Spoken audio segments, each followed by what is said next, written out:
নমস্কার। কর্ম তো করতেই হবে, কর্ম না করলে তো পেট চলবে না, পেট তো বড় বালাই। কিন্তু তার মাঝখানে আপনাদেরকে আজকে আমি দুটো কথা বলতে চাইবো, জাস্ট দুটো কথা। প্রথম কথা সেটা হচ্ছে যে আমি ইউটিউবে দেখছি বা আমি সোশ্যাল মিডিয়াতে দেখছি অনেকেই অভয়ার নাম বা ছবি ব্যবহার করছেন, যেটা কিন্তু আপনাদের হয়তো জানা নেই। আমি যতটুকু জানি আমার ক্ষুদ্র জ্ঞানে, যে এটা কিন্তু ভারতীয় সংবিধানের 64, 65, 66, 67, 68, 69 এবং 71 ধারা অনুসারে এটা 2 বছরের জেল এবং তার জরিমানাও হতে পারে।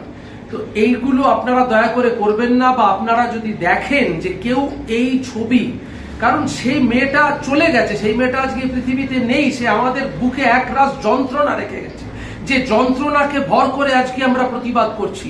তো আমরা প্রতিবাদ করছি মানে এই নয় যে সেই মেয়েটা, আপনি বলুন তো, আপনারা বলুন তো, যে আমার আপনার বাড়ির কোনো মানুষের, ঠাকুর ভগবান যেন এরকম না করেন কখনো, কারোর যদি হতো, আমার আপনার ভালো লাগতো যে সেই মেয়েটার ছবি, সেই মেয়েটার নাম দিকে দিকে ছড়িয়ে বেড়াচ্ছে, দিকে দিকে লোকে সেটা নিয়ে, আবার কেউ কেউ দেখছি তার ছবিটা রেখে ব্যাকগ্রাউন্ডে একটা গান বাজছে, আপনারা বিভিন্ন অভিনয় করছেন। না, এটা সেই জিনিস নয়, এই সাবজেক্ট সেই সাবজেক্ট নয়। আপনাদেরকে আগে বুঝতে হবে, কন্টেন্ট বুঝতে হবে, যে আমি যে ভিডিওটা করব তার কন্টেন্ট কি হওয়া উচিত। আমার কন্টেন্ট কাউকে ছোট করা নয়, আমার কন্টেন্ট কাউকে আঘাত করা নয়, এটা হতে পারে না। আর দ্বিতীয়ত আমি আরেকটা কথা বলবো, সেটা হচ্ছে যে আমি তো পশ্চিমবঙ্গে থাকি না, আমি পশ্চিমবঙ্গের বাইরে থাকি, আপনারা জানেন। তো আমি বাই প্রফেশন আমি একটা কাজ করি, কিন্তু তথাপি আমি কিছু কিছু মানুষকে এখানে দেখছি যখন বাইরে বেরোচ্ছি, যে তারা স্বঘোষিত বিদ্যাসাগর, বুদ্ধিজীবী বলবো না, তারা স্বঘোষিত বিদ্যাসাগর। তাদের অনেক জ্ঞান, তাদের এত জ্ঞান যে তাদের জ্ঞান আমি হজমও করতে পারি না। রাত্রিরে গিয়ে 7 আপ খাই, বা সরি কোনো কোম্পানির নাম বলবো না, মানে কোল্ড ড্রিঙ্কস খাই, খেয়ে ঢেকুর তুলে বার করি সেই জ্ঞানগুলো আর কি। যেমন তার মধ্যে 2-1টা এক্সাম্পল বলছি। যেমন ধরুন কেউ এসে বলছে, না মানে গলার স্বর ভারী করে আর কি, না বিশেষ কিছু হবে না, বুঝলেন, এসব আমাদের আবেগ, এরকম কত হয়েছে, হবে না। আমি তাদেরকে বললাম, ভাই আপনি দয়া করে আসুন, কারণ আমার মাথাটা গরম হচ্ছে। মাথাটা গরম হলে দুটো বাজে কথা বলে দেবো, যেটাও সংবিধান বিরোধী, বা আপনাকে হয়তো একটা চড় মেরে দিলাম, সেটাও সংবিধান বিরোধী। তাই আইন তো হাতে নিতে পারবো না। আমি তো অল্প শিক্ষিত হলেও শিক্ষিত মানুষ, আমি তো আপনার মতো বিদ্যাসাগর নই। তাই বিদ্যাসাগর হতে আমি চাই না।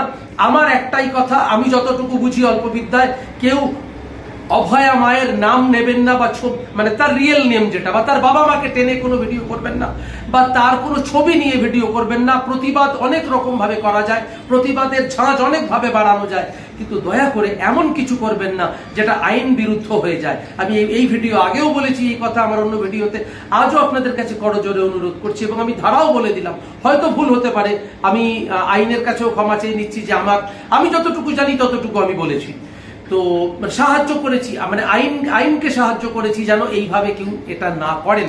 আর দ্বিতীয় কথা, আপনাদের চারপাশে এরকম বিদ্যাসাগর যদি দেখেন, তাদেরকে বলবেন যে ভাই বিদ্যাসাগর, আপনি বাড়ি যান, আপনি বাড়ি গিয়ে একটু রঙিন জল খেয়ে শুয়ে পড়ুন, কারণ ওটাই আপনার পেশা, আপনাকে ওটাতেই মানায়, আপনাকে এসব কথা বললে মানাবে না। কারণ এই মুহূর্তে আমরা যা দেখছি, যা জানছি, যে আমাদের যা সিচুয়েশন, তাতে করে আপনার মতো লোকেরা, কিন্তু আমি হয়তো কিছু বললাম না, কিন্তু আশেপাশের 1-2 লোক হয়তো মাথা গরম করে ফেলবে, আপনাকে একটা চড়থাপ্পড় দিয়ে দিতে পারে, বা আপনাকে দুটো বাজে কথা বলেও দিতে পারে। সেটা তো ভালো লাগবে না নিশ্চয়ই, আপনি তো ভদ্রলোক। তাই দয়া করে বাজারে বেরিয়ে, রাস্তায় বেরিয়ে এই ধরনের কথা বলবেন না, যে এটার কোনো পরিণতি হবে কি, আদেও কেউ বিচার পাবে কি। আরে বিচার ব্যবস্থার উপরে ভরসা রাখুন না। আপনি কে? আপনি ভাবার কে? আপনার কাজটুকু আপনি করে যান। বিচারালয়ের কাছে হাত জোর করে বলুন যে প্রভু, মহামান্য আদালত, বিচার যেন সঠিক পথে এগোয়, অপরাধীরা যেন শাস্তি পায়। এটাই তো আমাদের কাজ। আমরা তো একজন স্বাধীন ভারতের স্বাধীন নাগরিক হিসেবে এটুকুই বলতে পারি। এইটুকুই আমি আপনাদের কাছে আজকে বললাম। জয় হিন্দ, বন্দে মাতরম।